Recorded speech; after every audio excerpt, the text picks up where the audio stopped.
June 6, 1944. A date carved into the memory of humanity. A day when over 150,000 Allied soldiers crossed the stormy waters of the English Channel, not knowing whether they would ever return home.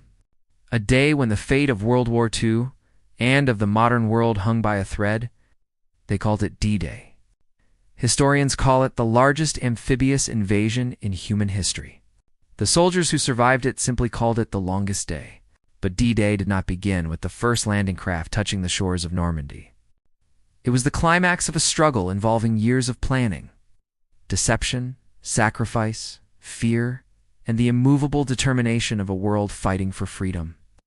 This is the story of Didatha, people who lived it, the enemies who underestimated it, and the colossal battle that reshaped history forever. By early 1944, Nazi Germany had spent nearly 5 years dominating Europe. Poland, Norway, the Netherlands, Belgium, France, Greece, one by one, they had fallen. Hitler's empire stretched from the Arctic Circle to the Mediterranean. But even as the German war machine seemed unstoppable, two powerful forces were gathering strength: the United States, whose industrial might was now fully mobilized, and the British Empire, bloodied but unbroken after the Battle of Britain. The Soviet Union fought brutally on the Eastern Front, but it demanded a second front in Western Europe to divide the German army. The Allies knew that unless they invaded German-occupied France, Hitler's empire would continue to dominate the continent. The question was not whether to invade, the question was how, and more importantly, where. The greatest military minds of the Allies met in London to create a plan that would either liberate Europe or send hundreds of thousands of men to their deaths. The plan was codenamed Operation Overlord. At the center of it all stood General Dwight D. Eisenhower, the supreme commander. Calm under pressure, and trusted by both Americans and British. Then there was General Bernard Montgomery, demanding and aggressive, determined to smash Germany's military presence in France. Admiral Bertram Ramsay was the architect of the amphibious landings. And Air Chief Marshal Trafford Lemellery commanded the massive Allied air forces. Overlord required an astonishing force: 5,000 ships, 11,000 aircraft, and 150,000 soldiers on the first day alone. All aimed at a landing area stretching 80 kilometers across the Normandy coast. But to succeed, they had to fool the most paranoid dictator in Europe.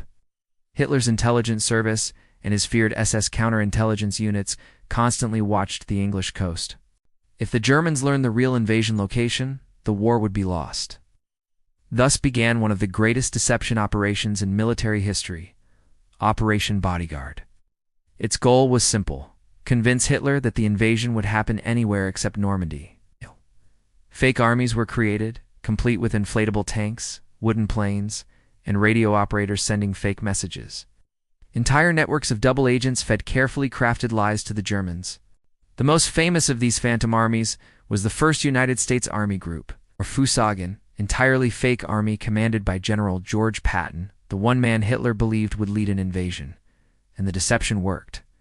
Hitler became convinced the real attack would happen at Pas-de-Calais, not Normandy. This single misunderstanding gave the Allies the opening they needed. But even with secrecy, they faced another enemy: nature itself. June's storms in the English Channel were notoriously violent. Landing craft could be flipped, waves could drown troops, and aircraft could be torn apart. On June 4, 1944, a massive storm rolled in. Eisenhower faced an impossible decision: delay the invasion and risk the Germans discovering the plan. Launch the invasion and risk losing tens of thousands at sea, or cancel D-Day entirely, which could prolong the war for years. His meteorologists predicted a brief 24-hour window of calm on June 6th.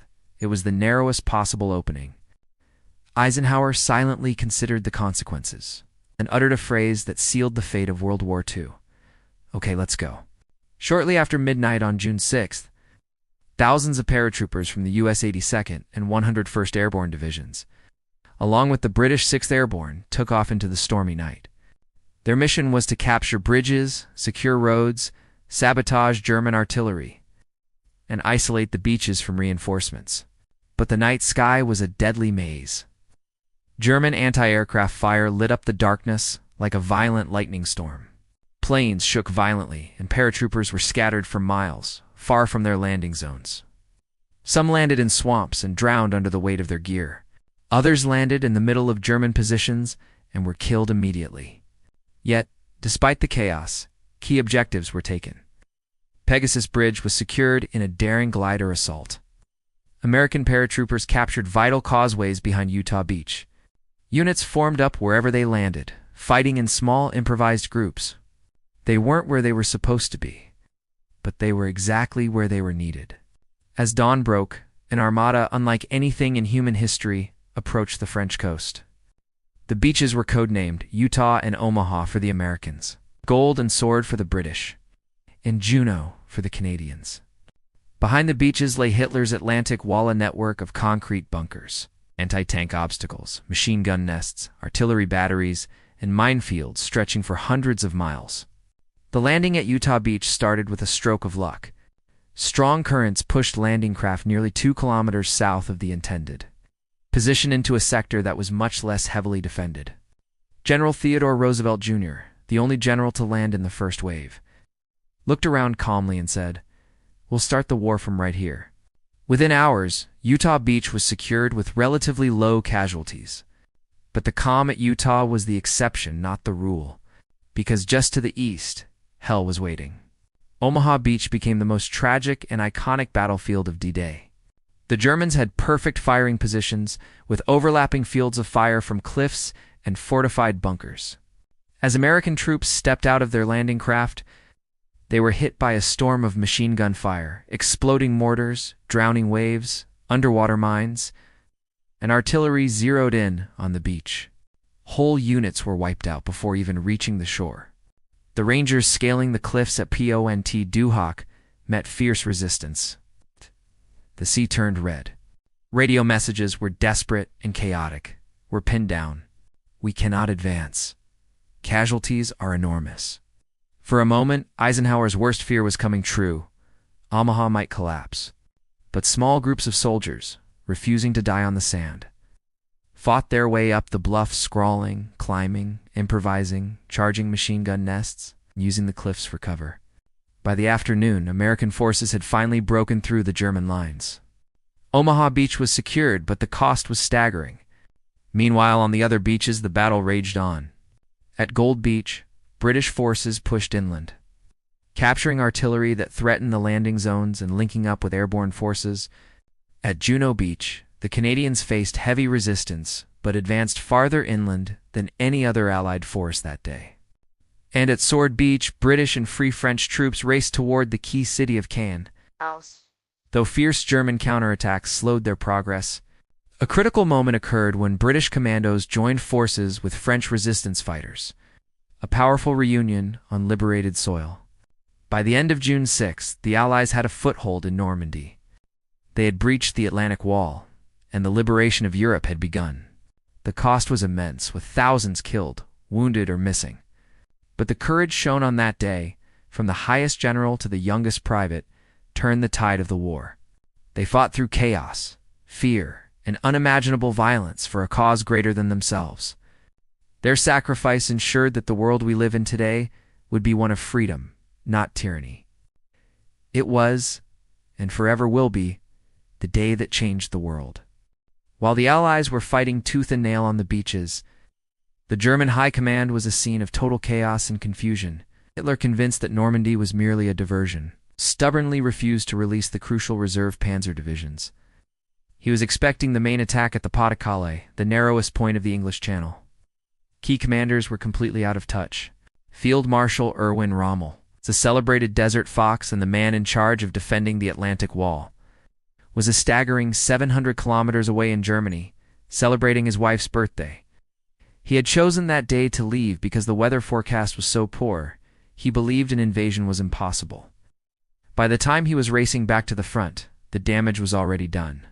It wasn't until late in the afternoon, hours after the first boots hit the sand, that Hitler finally accepted the horrifying truth. This wasn't a feint. This was the real invasion. But by then, it was far too late. The Allies had already clawed their way ashore and established a powerful, irreversible foothold. As dusk began to settle on June 6th, The scale of the Allied achievement became clear. This truly had been the longest day. Over 150,000 Allied soldiers were now on French soil. Thousands of vehicles, including tanks, jeeps, and heavy artillery, had been landed along with mountains of supplies. A continuous beachhead stretching nearly 50 miles long was secured. All along this front, the once feared German coastal defenses were crumbling. The Atlantic Wall, Hitler's supposedly impenetrable fortress that stretched from Norway to Spain, had been decisively breached in a single day. But this monumental victory came at a devastating cost. The price was paid in blood and sacrifice. More than 4,400 Allied soldiers were killed in action on D-Day alone. Thousands more were wounded or missing, their fates unknown. The beaches were littered with the smoking wreckage of landing craft, destroyed by mines and shellfire. Inland, the picturesque towns and villages of Normandy, places like Saint-Mere, Eglis, and Carentan, were reduced to rubble. Tragically, thousands of French civilians were caught in the crossfire, becoming casualties in the liberation of their own homeland. Yet, despite the terrible human cost, one thing was certain. The door to Fortress Europe had been kicked wide open. And for the Allies, there was no turning back. D-Day didn't end the war, not by a long shot. But it marked the beginning of the end for Nazi Germany. The battle for Normandy would rage for another 2.5 months. A brutal and bloody campaign fought through dense hedgerows and ruined towns.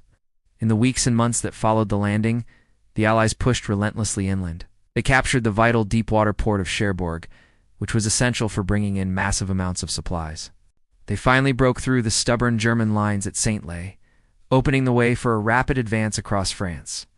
This led to the encirclement of huge German forces in what became known as the Falaise Pocket. It's a catastrophic defeat for the Wehrmacht in the West. The climax of this campaign came on August 25, 1944, with the triumphant liberation of Paris. Crowds of joyous Parisians flooded the streets to welcome the Allied soldiers, celebrating the end of 4 long years of German occupation. With France freed, the Allies advanced toward Germany's western border, preparing for the final assault on the Third Reich itself. The invasion of Normandy forced Hitler into the one scenario he had always dreaded: a full-scale, desperate war on 2 fronts. While the Western Allies were closing in from France, the Soviet Union's Red Army was relentlessly crushing the German war machine in the east. Pushing them back through Poland and into Germany, squeezed between 2 colossal military forces, the Third Reich was doomed. Its armies were being ground down, its cities were being bombed into submission, and its resources were completely exhausted. The end, when it came, was swift. Just 11 months after the first soldiers waded ashore on Omaha Beach, Nazi Germany formally surrendered. The war in Europe was over. Today, Day stands as a powerful and enduring symbol. It's a symbol of unimaginable courage, of the young men who ran directly into a storm of machine gun fire. It's a symbol of sacrifice, of the thousands who gave their lives for a cause greater than themselves. It's a symbol of unity, a moment when the free world came together to confront a common evil. Above all, it is a testament to the fight against tyranny and a stark reminder of the immense price of freedom. On those beaches, young men from America, Britain, Canada, and the free forces of France, Poland, Australia, and many other nations fought and died side by side. Many of them were just teenagers, barely out of school, who had never seen combat before. So many of them never returned home to their families. But in one single day, they changed the world forever. As the Supreme Allied Commander, General Dwight D. Eisenhower later wrote, "The eyes of the world were upon them. The hopes and prayers of liberty-loving people everywhere marched with them." D-Day was more than just a military operation. It was the moment humanity, with courage and resolve, took its future back. If you visit the beaches of Normandy today, you'll find them peaceful, silent, and calm. The gentle waves of the English Channel wash away the footprints in the sand. The imposing cliffs stand tall and resolute against the sea wind. Birds now fly where bullets and artillery shells once screamed through the air. The landscape is serene, almost hauntingly beautiful. But we know that beneath the peaceful surface, beneath the sand and the soil, lie the memories of those who fought, bled, and died so that freedom could live. We remember the chaos on Omaha, the airborne drops behind enemy lines, the scaling of Point Duhok, and the grim determination on Utah, Gold, Juno, and Sword. D-Day remains, and will always remain, the longest day, a day that must never be forgotten. Thank you for watching. If you found this story meaningful, please consider subscribing for more chapters from history.